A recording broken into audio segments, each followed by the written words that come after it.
Hello friends, எல்லோரும் எப்படி இருக்கீங்க? நான் உங்கள் வச்சு இன்றைக்கி உங்களுக்கு மெதுவான குஷ்பு இட்லி.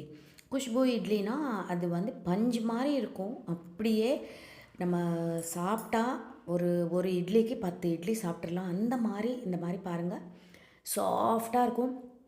நல்லா புசு புசுன்னு பொங்கி நல்லா இந்த மாதிரி சூப்பரான ஒரு இட்லி பாருங்கள், எப்படி இருக்குது பாருங்கள். இந்த இட்லி குஷ்பு இட்லி செய்கிறது எப்படி அப்படின்னு நான் காட்ட போகிறேன். இதுக்கு நீங்கள் நார்மலாக செய்கிற இட்லி தான். பட் நம்ம மாவு அரைக்கிறது எப்படி, இதுக்கு எக்ஸ்ட்ரா ஒரு பொருள் சேர்த்துருக்கேன், இதெல்லாம் நான் சேர்த்து இது பாருங்கள் எவ்வளோ சாஃப்டாக இருக்குது. நான் காட்டுறேன் உங்களுக்கு. பஞ்சு மாதிரி இருக்குது, அப்படியே வாயில் போட்டால் கரைஞ்சிடும். அந்த மாதிரி ஒரு சாஃப்டான இட்லினா யாருக்கு பிடிக்காது சொல்லுங்கள்? அதுவும் இந்த மாதிரி பஞ்சு மாதிரி இருந்தால் 1க்கு 4 சாப்பிடுவாங்க. இந்த மாதிரி சாஃப்டான இட்லி செய்கிறது எப்படின்னு நான் உங்களுக்கு இன்றைக்கி காட்ட போகிறேன். நீங்கள் ஃபஸ்ட் டைம் என் சேனல் பார்க்குறீங்கன்னா கண்டிப்பாக என் சேனலுக்கு சப்ஸ்கிரைப் பண்ணிக்கோங்க. உங்கள் ஃப்ரெண்ட்ஸ்க்கும் ரிலேட்டிவ்ஸ்க்கும் ஷேர் பண்ணுங்கள். உங்கள் சப்போர்ட் எனக்கு ரொம்ப ரொம்ப முக்கியம். வீடியோக்குள்ளே போயிடலாம் வாங்க. சட்டுன்னு பார்த்துடுங்க எப்படி செய்யணுன்னு. நம்ம இட்லி அரிசி இருக்கும் இல்லையா, நார்மலான இட்லி அரிசி. இது ஒரு 5 கப் எடுத்திருக்கேன் நான்.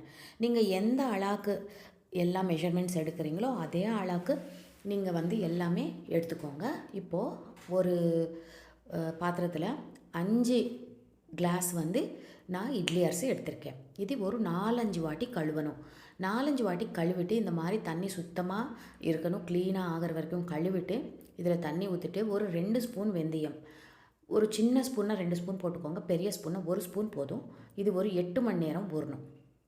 இப்போது உளுந்து அதே கப்பில் 1 கப் எடுத்திருக்கேன். இந்த உளுந்தும் 4-5 வாட்டி கழுவிட்டேன்.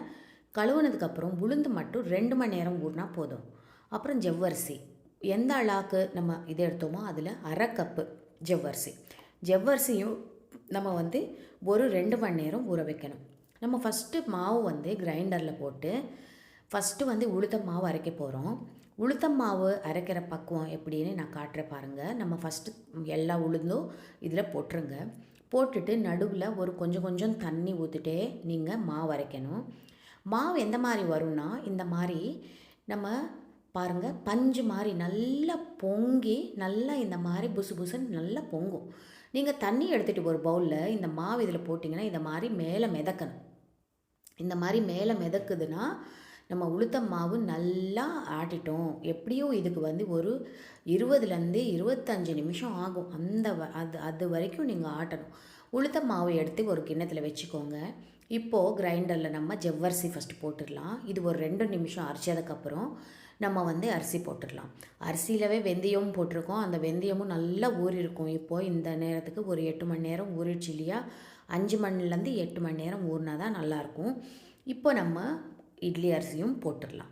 இட்லி அரிசி போட்டுட்டு நம்ம ஒரு கொஞ்சம் தண்ணி ஊற்றிட்டு இது எப்படியும் ஒரு 10லேருந்து 15 நிமிஷம் ஆகும் இந்த மாவு ஆட்டுறதுக்கு. இந்த மாதிரி பாருங்கள், இட்லி அரிசி மாவு இந்த மாதிரி இருக்கணும். கொஞ்சம் குறையாக இருக்கணும்.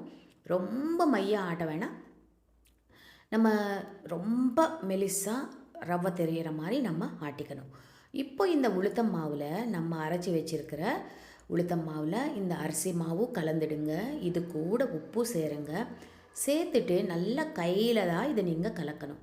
அப்போ தான் இந்த மாவு நல்லா பொங்கி புளிச்சு நல்லா பொங்கி வரும். இப்போது கையில் நம்ம தண்ணியும் பார்த்துக்கோங்க. தண்ணி கொஞ்சம் தேவைன்னா கொஞ்சம் தண்ணியும் ஊற்றிக்கோங்க. அந்த கிரைண்டர் கழுவிட்டு அந்த தண்ணியும் இது எந்த மாதிரி பதத்துக்கு இருக்கணும்னு நான் லாஸ்ட்டில் உங்களுக்கு காட்டுறேன் பாருங்கள். இது நல்லா மிக்ஸ் பண்ணிக்கோங்க கையில். நல்லா 2 மாவும் இந்த உளுத்தம் மாவும் இந்த அரிசி மாவும் நல்லா மிக்ஸ் ஆகிடணும். இப்போ பாருங்கள், இந்த கன்சிஸ்டன்சிக்கு வரணும். நம்ம தோசை மாவு பதத்துக்கும் இல்லாமல் கொஞ்சம் திக்காக இருக்கணும். இந்த மாதிரி பதத்துக்கு நீங்கள் மாவு கரைச்சி வச்சுக்கணும். இப்போது இந்த மாவு ஒரு 8 மணி நேரமாவது புளிக்கணும். இது புளிச்சா அப்போ தான் இந்த மாதிரி பாதி அளவுக்கு தான் நம்மளுக்கு இருந்தது. மாவு எப்படி பொங்கி வந்துச்சு பார்த்தீங்களா? இப்போ இந்த மாவு பார்த்தாலே உங்களுக்கு தெரியும் இட்லி எப்படி வரும்னு. நம்ம இட்லி தட்டில் நெய்யோ எண்ணெயோ நல்லா இது பண்ணிவிட்டு கோட் பண்ணிவிட்டு இந்த இட்லி மாவு ஊற்றிட்டு ஸ்டீம் பண்ண வேண்டியதான். ஒரு 10 நிமிஷமாவது நீங்கள் ஸ்டீம் பண்ணுங்கள். ஸ்டீம் பண்ணதுக்கப்புறம் நீங்கள் உடனே இட்லி எடுக்கக்கூடாது. ஒரு 5 நிமிஷம் விட்டுடணும். அப்போ தான் இட்லி இந்த மாதிரி ஒட்டாமல் க்ளீனாக வரும். கண்டிப்பாக ட்ரை பண்ணி பாருங்கள். எப்படி வந்ததுன்னு கமெண்ட்ஸ் பண்ணுங்கள்.